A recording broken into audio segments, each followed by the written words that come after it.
Halo, sobat sekalian. Kita bahas kembali tentang soal tidur ini. Sekarang, bahasan kita tentang bagaimana caranya untuk kita bisa tidur nyenyak. Dalam bahasan kali ini, kita akan membahas faktor-faktor apa yang menyebabkan susahnya kita tidur. Nah, kemudian bagaimana kita mempersiapkan sebelum kita melakukan proses tidur tersebut. Dan berikutnya bagaimana kita mendapatkan tidur yang nyenyak dalam jangka waktu yang lumayan panjang dan tidak terganggu di dalam setiap harinya. Oke, mari kita mulai.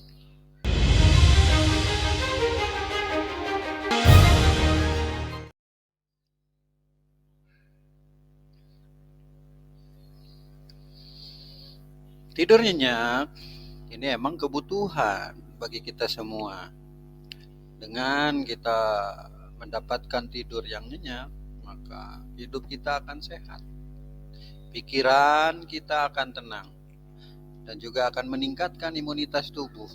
Nah, imunitas tubuh yang tinggi akan meningkatkan kesehatan tubuh kita, ketenangan pikiran kita.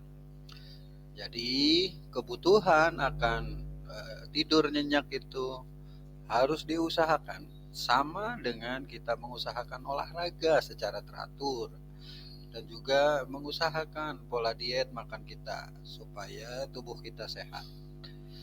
Tidur nyenyak, olahraga, makan diet adalah satu kesatuan yang dibutuhkan oleh tubuh kita untuk mendapatkan kesehatan dan ketenangan jiwa.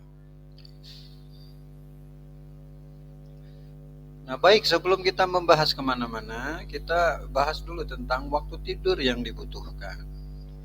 Karena tentunya setiap umur itu berbeda. Dan yang kita bahas kali ini adalah bukan waktu tidur untuk bayi, bukan waktu tidur untuk anak-anak, dan bukan waktu tidur juga untuk para ibu hamil. Kita persempit pada sisi remaja, dewasa muda, dewasa, kemudian lansia. Waktu tidur itu normalnya antara 8 jam rata-ratanya gitu ya. Nah, jikalau kita di umur kita sekarang misalkan umur 25, kemudian kita terbiasa dengan waktu tidur 4 jam, berarti itu ada masalah dalam tubuh kita. 4 jam sudah merasa selesai, 4 jam sudah merasa cukup tidurnya. Nah, itu berarti ada masalah. Nah, kalau terjadi seperti itu, maka segeralah berkonsultasi dengan dokter. Mungkin tubuh kita sudah tua, istilah di dalam teorinya seperti itu. Nah, baik, kalau umur antara 14 sampai 17, waktu tidur itu antara 8 sampai 10 jam. Yang kedua, dewasa muda, umur antara 18 sampai 25. Waktu yang dibutuhkan tidurnya antara 8 sampai 9 jam. Dewasa, umur 26 sampai 64. Ini umur-umur di antara kita ya. Antara 7 jam sampai 9 jam yang kita butuhkan untuk tidur. Lansia, lansia di atas 65 tahun. Ya. Kebutuhan tidurnya 7 sampai 8 jam. Ini tentunya bisa akumulatif dari pagi, siang, sampai sore ya. Dan kita melakukan proses untuk tidur siang sebagai bagian dari istirahat kita. Nah, ini diakumulasikan dengan tidur malam tadi.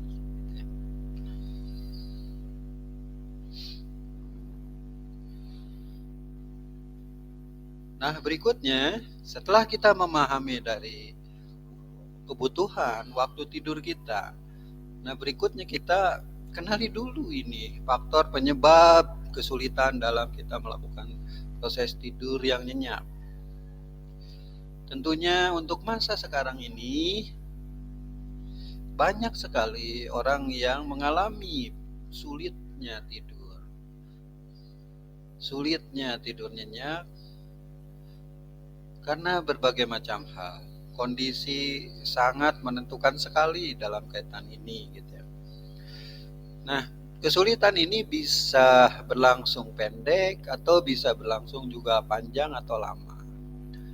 Tentunya kesulitan tidur yang pendek sering kita alami. Tapi kalau kesulitan tidur kita terlalu lama, sudah berminggu-minggu, mungkin sudah berbulan gitu ya. Nah, maka itu akan menimbulkan resiko kesehatan. Resiko dalam tubuh kita.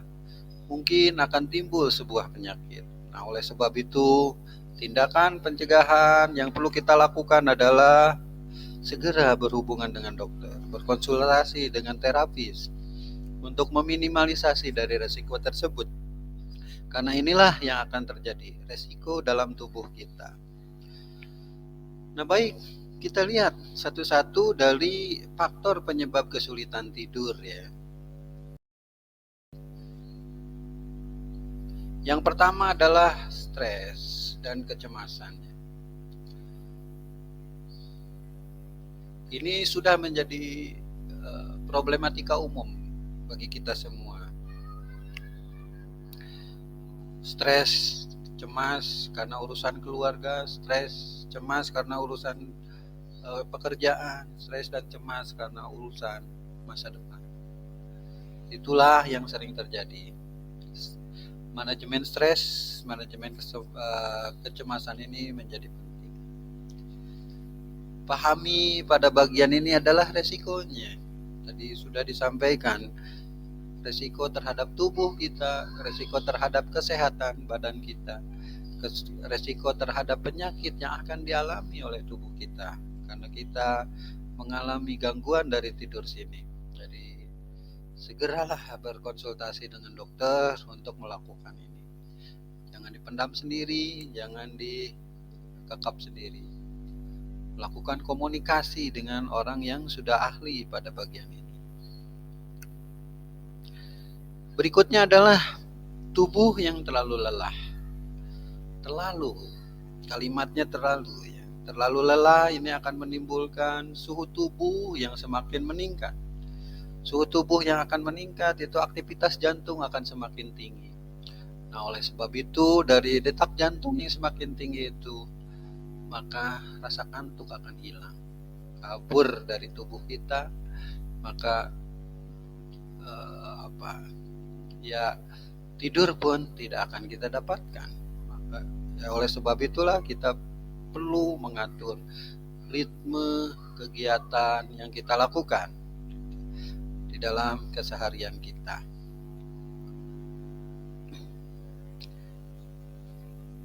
Berikutnya adalah pada perut yang kosong.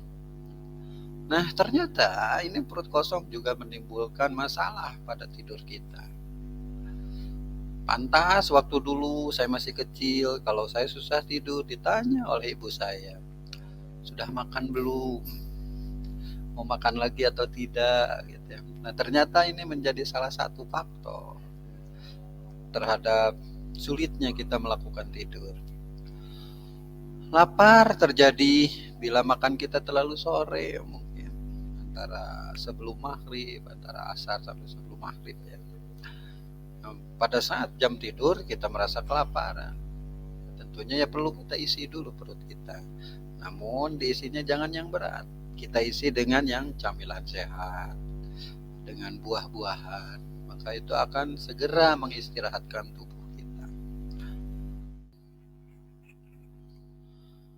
Oke, berikutnya adalah pada minum kopi atau zat kafein.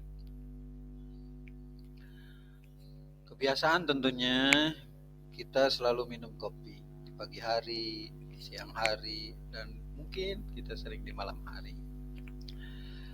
Bagi yang bermasalah dengan zat ini, ya tentunya kita perlu membatasi cukup 2 gelas sehari. Untuk malamnya gimana? Ganti mungkin dengan teh atau dengan minuman yang lain ya, yang tidak mengandung zat kafein ini gitu.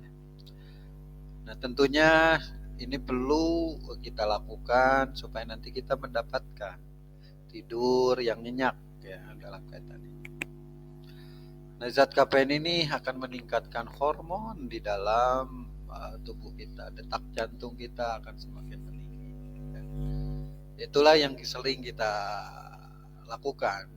Kadang-kadang kita menolak tidur pada saat kita membutuhkan waktu untuk belajar, membutuhkan waktu untuk hal-hal lainnya, maka kita minum kopi. Nah, sekarang kita membutuhkan waktu untuk tidur. Nah, maka kita lakukan untuk tidak melakukan minum kopi tersebut. Gitu ya. Nah, tentunya selain kopi juga hal-hal lainnya seperti soda dan sebagainya itu masih ada kaitan dengan kafein di dalam bagian sini.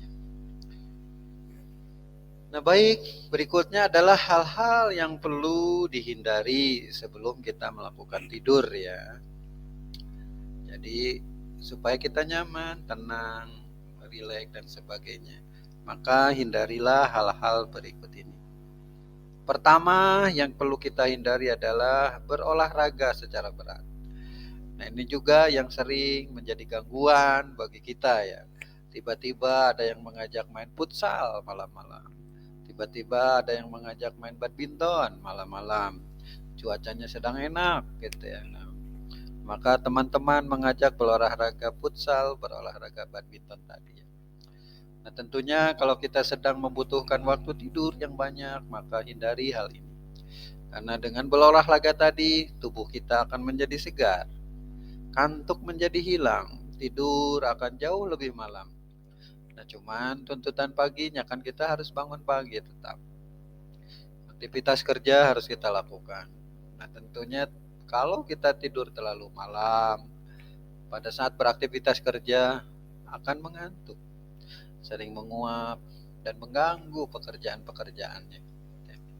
Perlu kita hindari hal-hal tersebut. Yang kedua adalah pada sisi menghindari alat elektronik. Menghindari alat elektronik ini susah-susah gampang tentunya. Karena ya di zaman sekarang ini tangan kita tidak terlepas dengan handphone kita.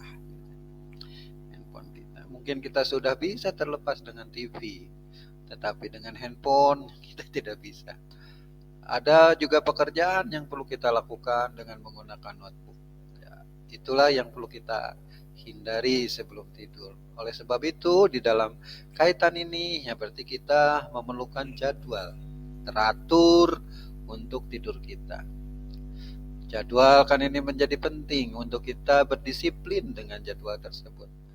Sudah jam 10 ini, maka kita tutup tambahan pekerjaan kita yang dilakukan di rumah. Persiapan untuk pekerjaan kita di esok hari. Bahkan mungkin kita sudah mempersiapkan baju apa yang akan kita pakai di esok hari tersebut untuk kita pergi kerja. Sehingga pada saat kita melakukan proses tidur tadi, kita akan lebih tenang untuk besok sudah tersiapkan. Nah, hal-hal ini ya, alat elektronik ini sering menjadi gangguan kita. Jadi coba jauhkan dulu sebelum kita melakukan proses tidur ini. Memang kita juga sering terjadi tidur di depan TV. Rasanya tidur di depan TV itu bukan tidur istilahnya, tetapi ketiduran. Nah, kalau sudah ketiduran ya tidak akan terlalu lama dalam proses tidur kita. Nyenyaknya tidak dapat. Berikutnya adalah perlu kita menghindari tadi minum kopi dan makanan berat sebelum melakukan tidur. Jika lapar tadi kita prosesnya makan camilan saja. Jika kita ingin meminum yang hangat-hangat, gantilah dengan yang lain. Gitu. Mungkin dengan sekoteng, ya. Mungkin dengan bajigur dan sebagainya ya. Hindari minum kopi dan makanan berat tadi. Baik, berikutnya adalah proses bagaimana kita mengkondisikan untuk tempat tidur kita yang nyenyak. Pengkondisian ini kan menjadi penting gitu, supaya nanti kita bisa nyaman di dalam proses kita. Kamar yang rapi dan bersih gitu. Tidak perlu mewah tentunya, tetapi yang penting adalah rapi bersih. Karena ya Di kamar kita bisa juga menyimpan berbagai macam hal. Nah, cuman kalau kita atur sedemikian rupa kamar tersebut, maka akan menimbulkan rasa nyaman tadi, dengan rapihnya, dengan bersihnya tadi gitu ya. Di tempat tidur mungkin terhindar dari seperti apa yang sering kita lakukan, ada anduk ya misalkan. Nah, kemudian berikutnya adalah suhu ruangan yang nyaman. Eh, Biasanya kita ada di musim panas, berbeda dengan musim penghujan. Itu yang perlu kita atur ya. Di musim panas kita tidur sangat panas sekali di dalam kamar mungkin ya. Perlu AC, perlu apa namanya kipas angin dan sebagainya. Aturlah hal itu dengan baik. Gitu ya. Mungkin ada gangguan lain berupa nyamuk dan sebagainya. Itu juga perlu diatur dengan baik. Bagaimana kita bisa tidur dengan nyenyak, dengan nyaman tadi. Berikutnya adalah lampu kamar. Lampu kamar juga ini menjadi penting untuk kita atur sehingga lampu di dalam kamar menjadi redup. Semakin redup semakin bagus, bahkan sampai juga pada gelap juga nggak masalah.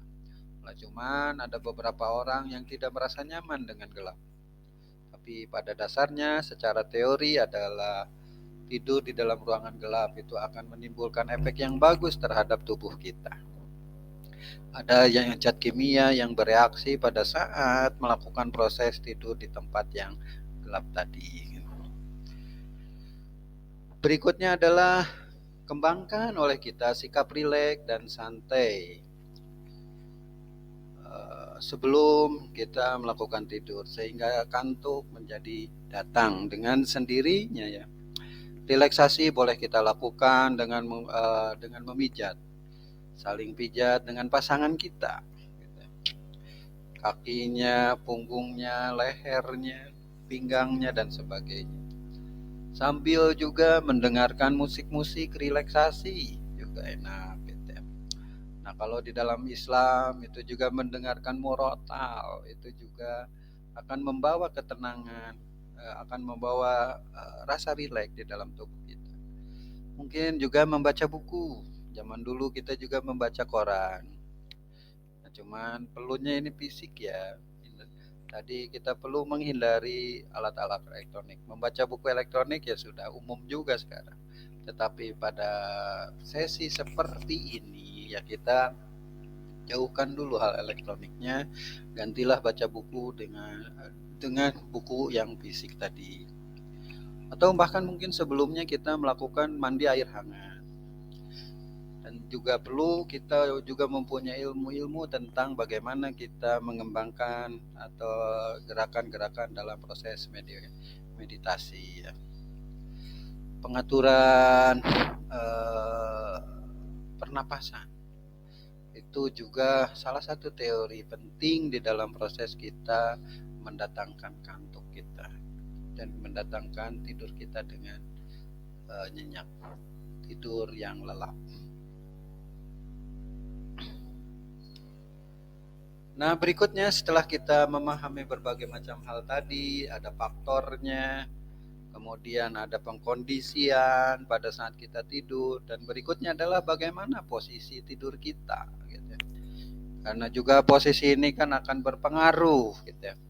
Nah, tentunya di dalam posisi ini kita perlu mengenal beberapa posisi dan tentunya posisi ini akan mengawali pada tidur kita.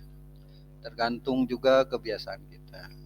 Setelah kita terlelap tidur, posisi sudah tidak bisa dikondisikan lagi.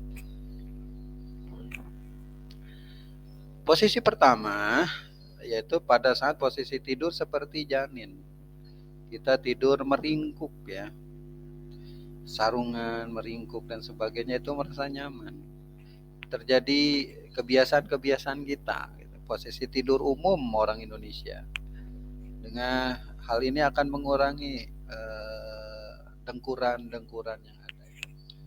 Kadang kita memahami ya, kita nggak pernah dengkur, padahal orang yang dengar kita adalah kita mendengkur. Tidak hanya pada sisi pria ya, wanita pun sama melakukan proses dengkur seperti itu. Ya. Berikutnya adalah posisi menyamping. baik menyamping kiri atau menyamping kanan. Di dalam agama Islam, tidur menyamping ini menjadi sunnah rasanya.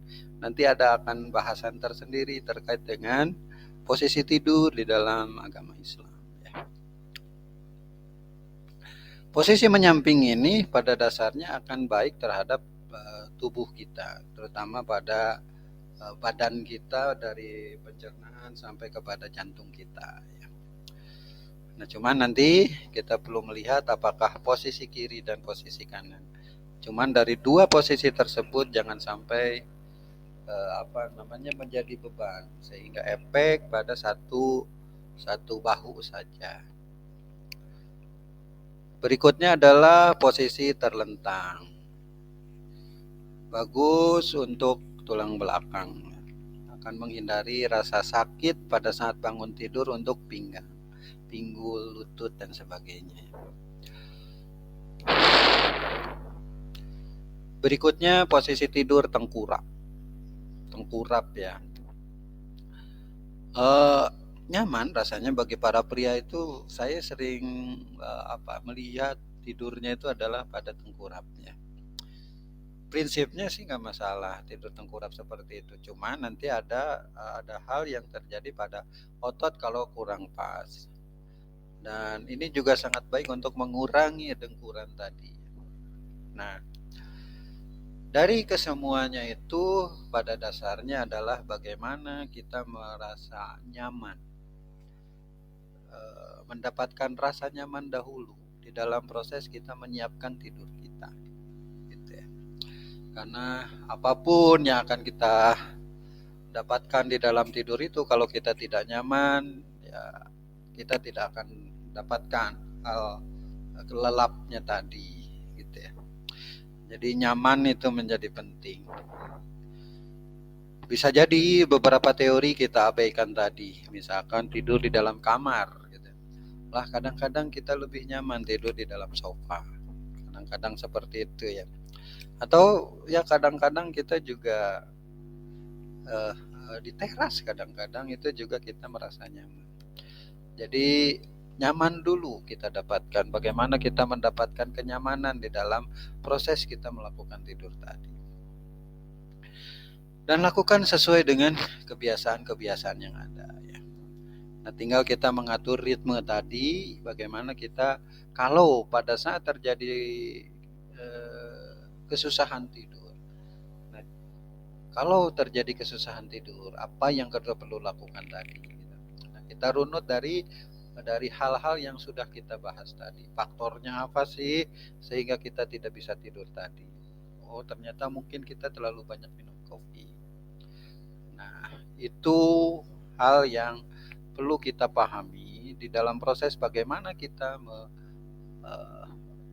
mendapatkan tidur yang nyenyak. Tidur nyenyak tadi itu menjadi sebuah kebutuhan bagi kita, sehingga pada saat bangun pagi kita merasa senang, kita merasa nyaman, kita merasa sehat, kita merasa bugar, sehingga pada saat bekerja pun kita bersemangat. Demikian yang bisa saya sampaikan untuk pembahasan kali ini. Semoga bermanfaat bagi kita semua. Jikalau bermanfaat, silahkan untuk melakukan klik share, like, dan subscribe di channel ini, karena akan membantu perkembangan di dalam proses penambahan informasi-informasi yang ada di channel ini. Baik, demikian. Terima kasih.